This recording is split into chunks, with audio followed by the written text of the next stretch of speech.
नमस्कार, आप देख रहे हैं आज तक। आपके साथ मैं हूं सईद अंसारी। आज 9/11 अटैक यानी कि अमेरिका पर हुए सबसे बड़े आतंकवादी हमले की 20वीं बरसी है और इस बड़े अवसर पर क्या तालिबान ने अमेरिका के जख्म पर नमक चढ़ाने का पूरा प्लान बना लिया है? आज जब अमेरिका 9/11 आतंकवादी हमले की बरसी पर शोक मना रहा है, तब यह हो सकता है कि तालिबान अफगानिस्तान में 20 साल बाद दोबारा सरकार बनाने का जश्न मनाए। ऐसी खबरें भी आई हैं कि तालिबान ने 9/11 अटैक की बरसी पर अपनी सरकार के शपथ ग्रहण की तैयारी भी कर ली है। और अगर ये सही है तो तालिबान ने यह प्लान अमेरिका के जख्मों को कुरेदने के लिए ही बनाया होगा। अमेरिका की मजबूरी की स्थिति आप ये देखिए कि वो खतरे को भांप चुका है लेकिन कर कुछ नहीं पा रहा, बेबस है।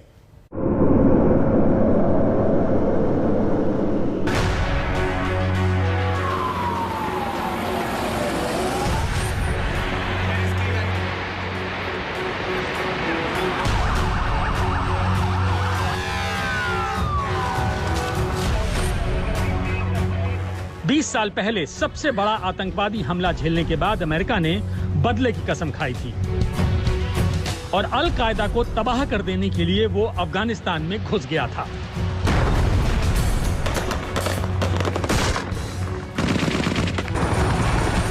On my orders, the United States military has begun strikes against Al-Qaeda terrorist training camps and military installations of the Taliban regime in Afghanistan. और अब 20 साल बाद अमेरिका जब 9/11 आतंकी हमले की बरसी मनाएगा तो उसे अपने गिरेबान में झांकना होगा कि क्या उसे अफगानिस्तान में वो हासिल हुआ जिसके लिए उसने ये युद्ध छेड़ा था। आक़ाई वज़ीर, 2 दशक से परिशुद 2 दशक, $2 ट्रिलियन से ज्यादा खर्च और हजारों जिंदगियां, क्या इसे ऐसे ही खत्म किया जाना चाहिए था? I think that's a question I'm sure that we'll be asking and यही सवाल हैं जो आने वाले वक्त में पूछे जाएंगे और जिनके जवाब दिए जाएंगे। पहली बात तो यह है कि हम अफगानिस्तान क्यों गए। ये 9/11 के हमले के बाद हुआ। जिन्होंने 9/11 का हमला किया था उन्हें जवाब देना था। हमने अपनी क्षमता के हिसाब से ये सुनिश्चित किया कि अफगानिस्तान से ये दोबारा ऐसा ना कर सके। हमारी ये कोशिश व्यापक पैमाने पर सफल रही है। 1 दशक पहले ही ओसामा बिन लादेन को न्याय के कटघरे में खड़ा किया जा चुका है।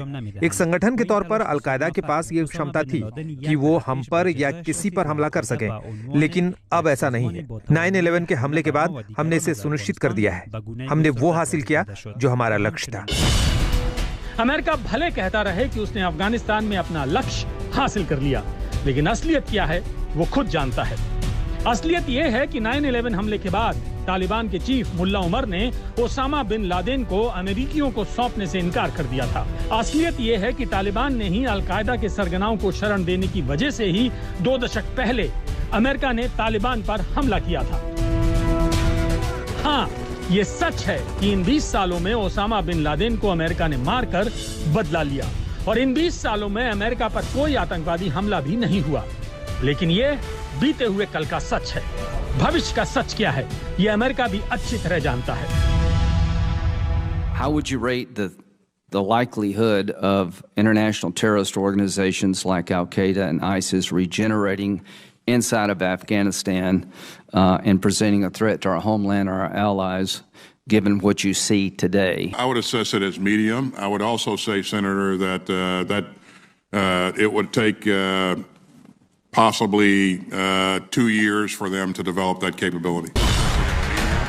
अमेरिका के रक्षा सचिव लॉयड ऑस्टिन अगर इतने दावे से कह रहे हैं कि तालिबान के राज में अल कायदा एक बार फिर अपनी खोई हुई ताकत हासिल कर लेगा, तो इसका सीधा सा मतलब यह है कि तालिबानी कब्जे वाले अफगानिस्तान से अमेरिका को एक बार फिर आतंकी हमले का खतरा है। लेकिन अमेरिका की सुपर पावर का तो तालिबान ने फ्यूज ही उड़ा दिया है। Their new acting interior minister is a Haqqani network terrorist. He's wanted for a bombing. They killed 6 people, including an American. He's believed to have participated in cross-border attacks against U.S. troops. There's a $10 million bounty on his head. Why are we engaging? Should we not talk to the people who are overseeing Afghanistan and just leave it and not get the rest of the American citizens out? पिछले वर्ष शांति समझौते में तालिबान इस बात पर सहमत हो गया था कि वो अल कायदा या और किसी आतंकवादी संगठन को अपने नियंत्रण वाले इलाके में काम करने की इजाजत नहीं देगा। लेकिन तालिबान ने अमेरिका को ठेंगा दिखा दिया। उसने हक्कानी नेटवर्क के चीफ सिराजुद्दीन हक्कानी को इंटीरियर मिनिस्टर बना दिया, जिस पर अमेरिका ने $1 करोड़ का इनाम रखा है। उसने हक्कानी नेटवर्क के आतंकवादी खलील हक्कानी को भी तालिबान सरकार में मंत्री पद से नवाजा है, जो अमेरिका में $50 लाख का इनामी आतंकवादी है। अमेरिका ने जब तालिबान से हक्कानी नेटवर्क के आतंकियों की सरकार में भर्ती पर नाराजगी जताई तो तालिबान ने दो टूक शब्दों में अमेरिका को उसकी हैसियत याद दिला दी। तालिबान ने बयान दिया कि इस्लामिक अमीरात के मंत्रिमंडल और हक्कानी नेटवर्क के परिवार के सदस्यों पर पेंटागन की ये पोजीशन मंजूर नहीं है। हक्कानी परिवार इस्लामिक अमीरात का हिस्सा है और उसका कोई अलग नाम और संगठन नहीं है। अमेरिका हमारे आंतरिक मामलों में दखल दे रहा है, हम इसे स्वीकार नहीं करते हैं। तो तालिबान का मैसेज साफ है, अमेरिका को अगर तालिबान सरकार को मान्यता नहीं देनी है तो ना दे, लेकिन तालिबान सरकार में आतंकवादियों को मान्यता मिलती रहेगी। ये अमेरिका को तालिबान की सॉफ्ट धमकी है और अमेरिका को 9/11 जैसे हमले का डर सता रहा है। We're also concerned by the affiliations and track records of some of those individuals. We understand the Taliban has presented this as a caretaker cabinet. We will judge it and them by its actions to ensure that Afghanistan is not used as a launching pad for terrorist attacks. America ने अफगानिस्तान युद्ध पर 20 साल में 150 लाख करोड़ रुपए खर्च किए। 2400 से ज्यादा अमेरिकी सैनिकों ने अफगान युद्ध में जान गंवाई और बदले में क्या हासिल किया? जिस तालिबान के खिलाफ लड़े उसी को सत्ता सौंपकर चलते बने। 9/11 आतंकी हमले की 20वीं बरसी पर अमेरिका को एक बार फिर आतंकवादी हमले का डर सता रहा है। लेकिन क्या अमेरिका ने अफगानिस्तान में अपने अनुभव से कोई सबक लिया? अमेरिका को अफगानिस्तान से क्या सीख लेनी चाहिए, या अफगानिस्तान पर हमला या 20 साल की संलिप्तता से? Well, I think again that's a question that goes back many years. We've seen. ये एक बहुत ही अहम सवाल है। इस सवाल पर विचार करने के लिए पर्याप्त समय चाहिए होगा। अभी हमारा ध्यान अफगानों की मदद पर है। अमेरिका को भले ही अफगानिस्तान से अपनी वापसी के सवाल पर विचार करने के लिए और समय चाहिए, लेकिन कहीं बहुत देर ना हो जाए, क्योंकि अफगानिस्तान की धरती पर एक बार फिर आतंकवादियों की सरकार बन चुकी है। आज तक ब्यूरो। अगर हम सूत्रों की बात माने तो आज तालिबानी कैबिनेट शपथ ले सकती है। आखिर अमेरिका की झलक पे क्यों नमक छिड़क रहा है तालिबान? आखिर क्यों तालिबान ने आज ही का दिन शपथ ग्रहण के लिए चुना? देखिए हमारी इस रिपोर्ट में।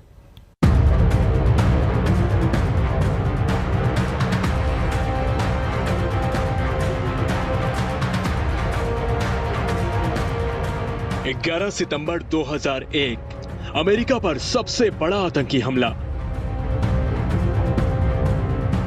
20 साल पहले दुनिया के सबसे खूंखार आतंकी ओसामा बिन लादेन ने अमेरिका को अपने आतंक से दहला दिया और अब आतंकी उसी तारीख को तालिबान अपना मुस्तकबिल लिखने जा रहा है। जी हां, सूत्रों की माने तो तालिबान के आतंकी कैबिनेट 9/11 को शपथ लेने जा रही है। अब सवाल ये कि तालिबान ने शपथ के लिए 9/11 को ही क्यों चुना? तो इसके पीछे भी एक शपथ है जिससे तालिबान और अलकायदा की कभी न टूटने वाली दोस्ती जुड़ी है। अलकायदा और तालिबान अरबी के एक शब्द बेअह से जुड़े हैं। इसका अर्थ है एक मुसलमान नेता के प्रति वफादारी, और ये कई जिहादी समूहों और उसके सहयोगियों के बीच निष्ठा की नींव रखता है। एक नेता के लिए ली गई बेअहद समेत ये दायित्व दोनों पक्षों के लिए जरूरी बना देता है। साथ ही इस प्रकार से ली गई शपथ से मुकर जाना इस्लाम में एक गंभीर अपराध माना जाता है। शायद यही 9/11 के हमले के बाद मुल्ला उमर का ओसामा बिन लादेन को अमेरिकियों को सौंपने से इनकार की गई एक वजह थी, जिसके बाद अमेरिका के नेतृत्व में 2001 में अफगानिस्तान पर आक्रमण हुआ।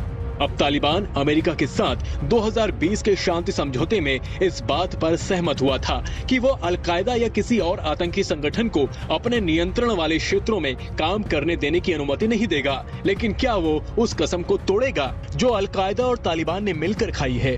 आज तक ब्यूरो। तालिबानी कैबिनेट में जिस तरह से इंटरनेशनल आतंकवादियों को जगह दी गई है, चाहे वो प्रधानमंत्री हो, डिप्टी पीएम हो, रक्षा मंत्री हो, आंतरिक मामलों के मंत्री हो, अमेरिका से लेकर संयुक्त राष्ट्र की लिस्ट में सभी की सब मोस्ट वांटेड आतंकवादी रह चुके हैं। लेकिन मीडिया रिपोर्ट्स में एक और बड़ा खुलासा हुआ। खुलासा ये कि तालिबानी कैबिनेट में जिन लोगों को मंत्री बनाया गया है वो पाकिस्तान की जिहादी यूनिवर्सिटी के छात्र हैं। जिस जिहादी यूनिवर्सिटी से तालिबान के ये मंत्री बढ़कर आए हैं, वहां से आतंकवाद की इन्हें डिग्री मिलती।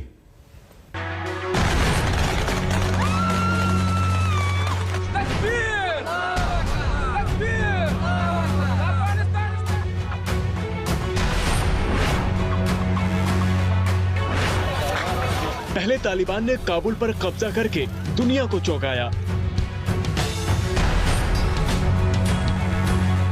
फिर तालिबान ने आतंकी कैबिनेट बनाकर दुनिया को दहलाया। अब 9/11 की 20वीं बरसी के दिन आतंकी सरकार की शपथ ग्रहण करवाने की खबरों के साथ तालिबान अमेरिका के जख्मों पर नमक छिड़क रहा है। आज हम आपको दिखाएंगे कि कैसे तालिबान और अलकायदा ने एक दूसरे से वफादारी निभाने की कस्में खाई हैं। लेकिन इससे पहले तालिबान पर सबसे चौंकाने वाला खुलासा आपको दिखाते हैं। जी हाँ, तालिबान कैबिनेट पर यह खुलासा दुनिया के कान खड़े कर देगा। आज खुलासा हो जाएगा क्यों पाकिस्तान तालिबानी कैबिनेट में दिलचस्पी ले रहा है।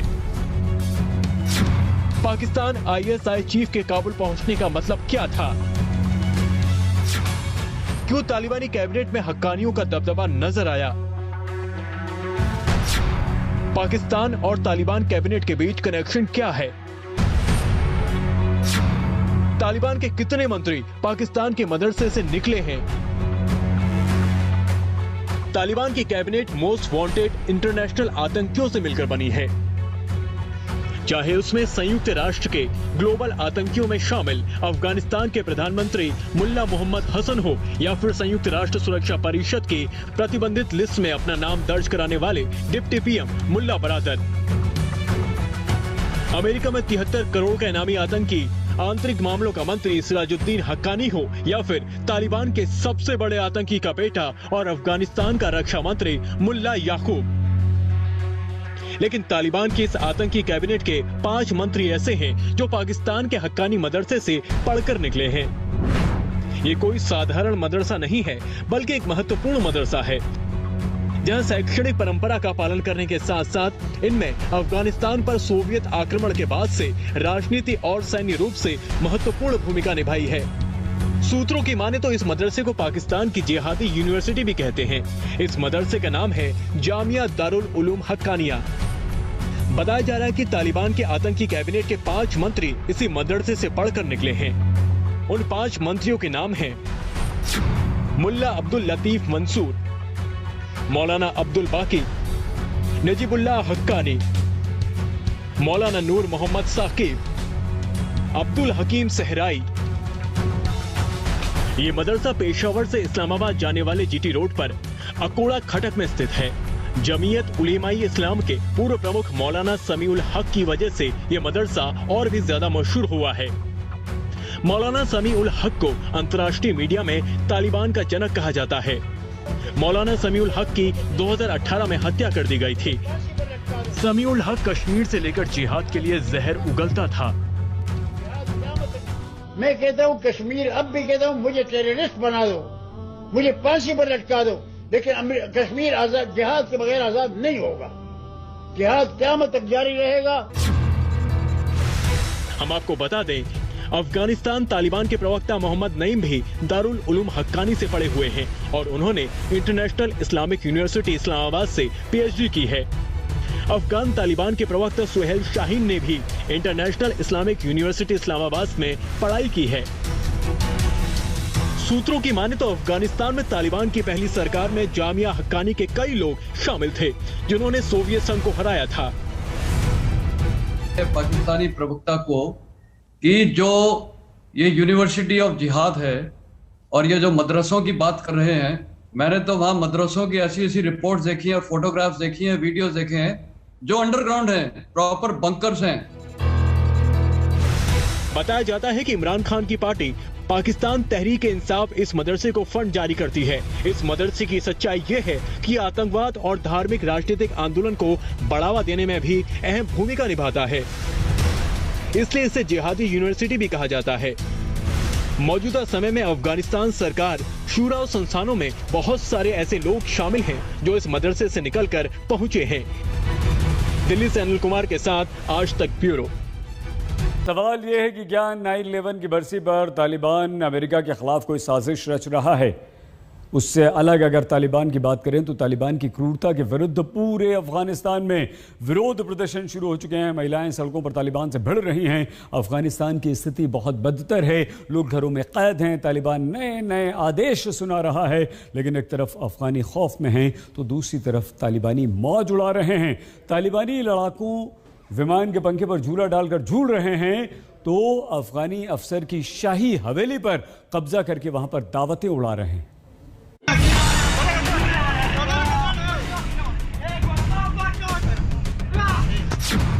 लड़ाकू विमान के पंखे से झूलता तालिबानी। अमेरिकी लड़ाकू विमान का तालिबानी इस्तेमाल। कबाड़ा प्लेन को तालिबान ने बनाया झूला। तालिबान का ये वीडियो वर्ल्ड में छाया हुआ है। आप इस वीडियो में देख सकते हैं कि कैसे तालिबानी अमेरिकी लड़ाकू विमान के पंखे पर झूला झूल रहे हैं। सोशल मीडिया पर इस वीडियो को पाकिस्तान के एक पत्रकार ने शेयर किया है। हम आपको बता दें कि जिस वक्त अमेरिकी सेना काबुल से निकली तो लड़ाकू विमानों को कबाड़ा बना गई, लेकिन कबाड़ा बन चुके लड़ाकू विमानों पर तालिबानियों ने झूले डाल लिए हैं और फुल मौज कर रहे हैं। वीडियो में आप देख सकते हैं कि किस तरह से तालिबानी आतंकी ग्राउंड में खड़े प्लेन के पंख में रस्सी डालकर झूला झूल रहे हैं। वीडियो में कई लड़ाके दिख रहे हैं, जिसमें एक झूले पर बैठा हुआ नजर आ रहा है तो दो उसे झुलाते हुए नजर आ रहे हैं। तालिबान के हाथ लगी आलीशान हवेली। अफगानी सरकार की हवेली पर तालिबान का कब्जा।